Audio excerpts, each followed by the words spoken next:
নমস্কার আমার প্রিয় বন্ধুরা, আমি সঞ্চিতা চলে এসেছি তোমাদের সঙ্গে আরেকটি সুন্দর রেসিপি শেয়ার করার জন্য। বন্ধুরা, আমার এই রেসিপিটা ভালো লাগলে প্লিজ লাইক কমেন্ট শেয়ার করো। আর নতুন বন্ধুদের কাছে অনুরোধ রইল আমার চ্যানেলটাকে সাবস্ক্রাইব করে পুরো ভিডিওটা দেখার জন্য। আর পাশে থাকা অল বেল আইকনটি প্রেস করে দিও, যাতে সুন্দর সুন্দর রান্নার নোটিফিকেশনগুলো তোমাদের কাছে খুব তাড়াতাড়ি পৌঁছে যায়। কড়াইতে আমি সাদা তেল দিয়ে দিয়েছি, তার মধ্যে সামান্য একটু লবণ দিয়ে দিয়েছি, দিয়ে আলুগুলোকে দিয়ে দিয়েছি। আলুগুলোর মধ্যে সামান্য একটু হলুদ দিয়েছি, দিয়ে ভালো করে একটু লাল লাল করে ভেজে নিচ্ছি। আলুগুলো সামান্য একটু লাল লাল করে ভেজে নিয়ে আলুটাকে তুলে নিচ্ছি। কড়াইতে সামান্য একটু তেল ছিল, ওর মধ্যেই আমি ফুলকপিগুলো দিয়ে দেবো। ফুলকপি সামান্য একটু লবণ দিয়ে ভাপিয়ে নিয়েছিলাম খুব অল্প সময়ের জন্য, তারপরে একটা ঠান্ডা জলে রেখে দিয়েছিলাম, তার জন্য ফুলকপিগুলো সুন্দর আছে। এইবার ফুলকপির মধ্যে সামান্য একটু হলুদ দিয়ে দেবো। এখানে আর আমি লবণ দিচ্ছি না বন্ধুরা, যেহেতু তেলের মধ্যে লবণ ছিল সামান্য, তার জন্য ফুলকপির মধ্যে লবণ দেব না। তো ভালো করে নেড়েচেড়ে আমি ফুলকপিটাকেও নামিয়ে নেব। তো ফুলকপিটা ভাজা হয়ে গেছে, ফুলকপিও নামিয়ে নিচ্ছি। এবার ওই কড়াইতেই তেল দিয়ে দেবো পরিমাণ মতো, 1 চামচের একটু বেশি দিয়েছিলাম আন্দাজ করে। এবার তেলটা দিয়ে তেলটা যখন গরম হয়ে যাবে, এর মধ্যে আমি ফোড়নে দিচ্ছি তেজপাতা আর গোটা গরম মশলা। গোটা গরম মশলার মধ্যে দারচিনি, লং, এলাচ আছে, আর সামান্য একটু জিরে দিয়ে দিলাম। দিয়ে ভালো করে একটু নেড়ে নিচ্ছি। মশলার থেকে যখন সুন্দর একটা ভাজা গন্ধ বেরিয়েছে, তখন এর মধ্যে আমি সামান্য একটু হিং দিয়ে দিলাম। এবার একটা টমেটো বেটে রেখেছিলাম, টমেটোটাও দিয়ে দিচ্ছি। টমেটোটা একটু ভালো করে কষিয়ে নিচ্ছি।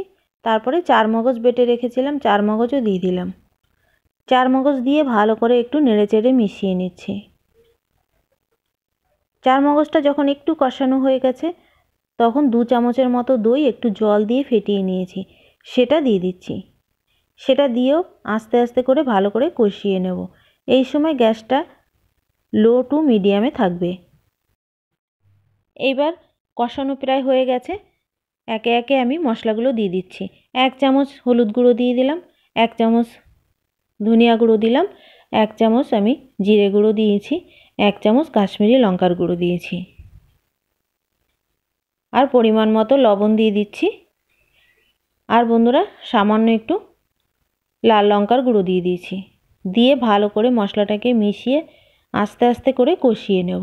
মশলাটা কষা যতটা সুন্দর হবে, সবজিটাও রান্না তত ভালো হবে। তো দেখতেই পাচ্ছো মশলা কষানো হয়ে গেছে। এবার আমি এর মধ্যে আলুগুলো দিয়ে দিচ্ছি।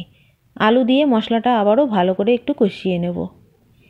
তো সামান্য একটু জল দিয়ে দিচ্ছি, এটা গরম জল, সেটা দিয়ে ভালো করে একটু কষিয়ে নেব, যাতে আলুর গায়ে মশলাগুলো ভালো করে ঢুকে যায়। আশা করি দেখে বুঝতে পারছো।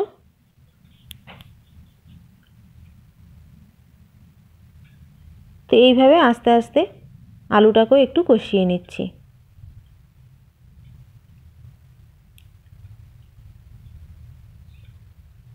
এইবার এর মধ্যে আমি ফুলকপিগুলো দিয়ে দিচ্ছি। ফুলকপি দিয়েও সামান্য একটু নেড়েচেড়ে কষিয়ে নেব। খুব বেশি সময় কষবো না বন্ধুরা, সামান্য একটু সময় কষিয়ে নিচ্ছি, যাতে ফুলকপির গায়ে মশলাগুলো ভালো করে লেগে যায়। কষানো হয়ে গেছে, আর এদিকে গরম জল আমি দিয়ে দিচ্ছি।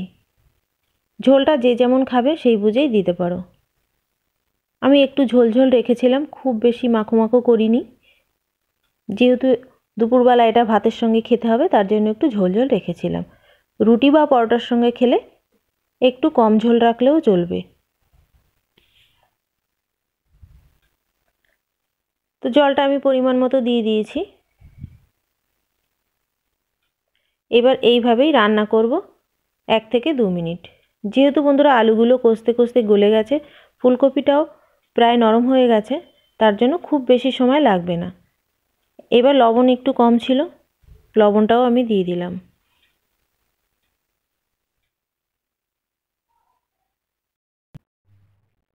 বন্ধুরা সবজিতে জাল উঠে গেছে, এমতো অবস্থায় আমি এখানে ধনিয়া পাতা আর কাঁচা লঙ্কা বেটে রেখেছিলাম সেটা দিয়ে দিলাম।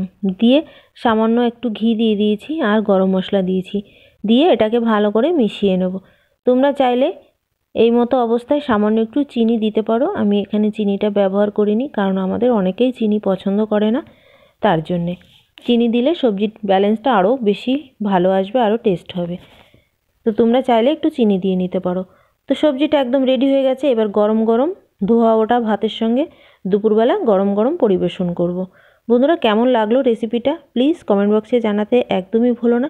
ভালো লাগলে আমার চ্যানেলটাকে সাবস্ক্রাইব করে নেওয়ার অনুরোধ রইল। তোমরা যে যেখানে আছো নতুন পুরনো সকল বন্ধু খুব খুব ভালো থেকো, সুস্থ থেকো, সাবধানে থেকো। আবারও দেখা হবে নতুন কোনো রেসিপি নিয়ে। টাটা বন্ধুরা।